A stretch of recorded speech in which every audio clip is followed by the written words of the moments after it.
بسم الله الرحمن الرحیم بەناوی خۆی گەورە و میهرەبان.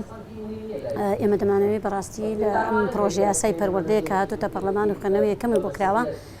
بە پێویستی دەزانن کە خوێندنەوەی دووەمی بۆ نەکرێ ئەم پرۆژە یاسایە ڕابگیرێ لەبەروی بەڕاستی لە مەسلحەتی خەڵکی هەرێمی کوردستان و هاوڵاتیان دانیا کە پەروەردەی ئیسلامی بابەتی پەروەردەی ئیسلامی فرامۆش دەکرێت دەیانەوێت بە بەرنامە و پلان بەڕاستی پەروەردەی ئیسلامی نەهێڵن و پەروەردەی تری و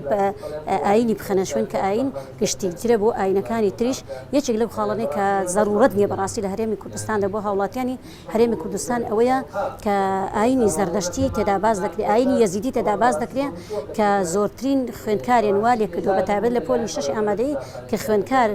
سەعیەکی زۆر ماندبوونێکی زۆر بکە شارەزا بێ لە ئاینی زەردەشتی لە ئاینی یەزیدی کە ئەمە بەڕاستی هیچ ضرورەتێک نییە و مێشکی خوێندکاری پێوە مەشغوڵ کراوە و ئاینی ئیسلامیش لەولاوە فرامۆش کراوە کە ئاینی زۆرینەی خەڵکی هەرێمی کوردستانە بەڕاستی ئەمە دەمانەوێت هەوڵ دەین لە هەر ڕێگایەک بێت کە بۆ ما بکرێت لە ڕێگای ئیمزاکۆکردنەوە بێت لە ڕێگای دیبیت و ئەوە بێ پرۆژە یاساکە ڕابگرین و نەهێڵین ئەم یاسایە بچێتە بواری جێبەجێکردنەوە چونکە پەروەردەی ئیسلامی بەڕاستی ضرورەتێکی زۆر پێویستە بۆ تاکەکانی کۆمەلگا ئەو کێشە و گرفتانێک کە ئێستا لە هەرێمی کوردستان ڕوودەدا هەمووی نەبوونی پەروەردەیەکی تەندروستە کە لە ئاینی پیرۆز ئیسلامدا پەروەردەی تەندروست دەبینینەوە ڕۆڵەکانمان دەبێت گۆشت بکەین بە پەروەردەیەکی ئیسلامی جوان لە ڕووی هەموو بابەتەکانە چونکە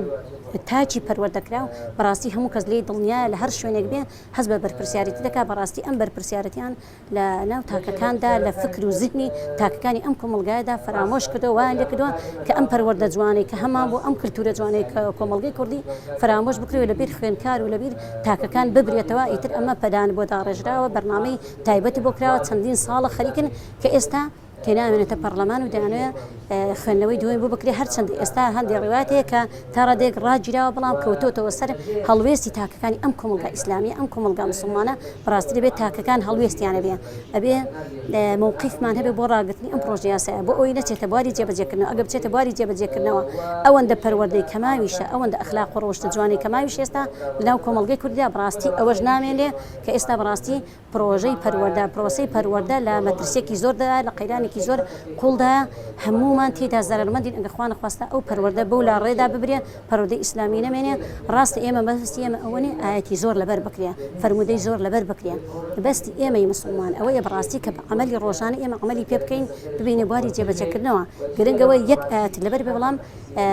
جێبەجێ بکەی لە ژیانی ڕۆژانەی خۆدا کە ئەویش بەڕاستی لە پەروەردەی ئایندا خۆی دەبین پەروەردەی ئیسلامیدا خۆی دەبینیتەوە کە نەکرێتە وانەی کۆتایی کە ئێستا کراوە زۆر دەمێت کە کراوە بە وانەی کۆتایی و کە خوێندکار و مامۆستا تێیدا بێزار دەبێت و خاڵێکی تر کە پەروەردەی ئیسلامی دەدرێت بە کەسانێک کە بۆ خۆیان هیچ پەروەردەیش ئیسلامیان تێدانێت کە ئەوەش هەڵەیەکە کە وەزارەت ئیکا کە دەیوانی ئێستا ئەمە زیاتر پەرەی پێ بدەن بۆی ئێمە داوا دەکەین لێرە هەموو خەڵکی هەرێمی کوردستان مسڵمانان بەڕاستی هەڵوێستیانە بێ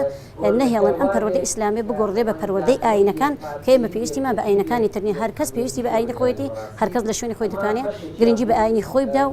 ئاینی پیرۆز ئیسلام ڕێگری نەکردوێتەوە کە هەموو کەس بتوانێت ممارەسەی ئاینی خۆی بکە بەڵام ڕێگا نادا بەوەی کە بەڕاستی پەروەردەی ئیسلامی لەناو خەڵکی مسلماندا کۆتایی پێپێندێ و وەکو زۆر لاواز کراوە زۆر فرامۆش کراوە.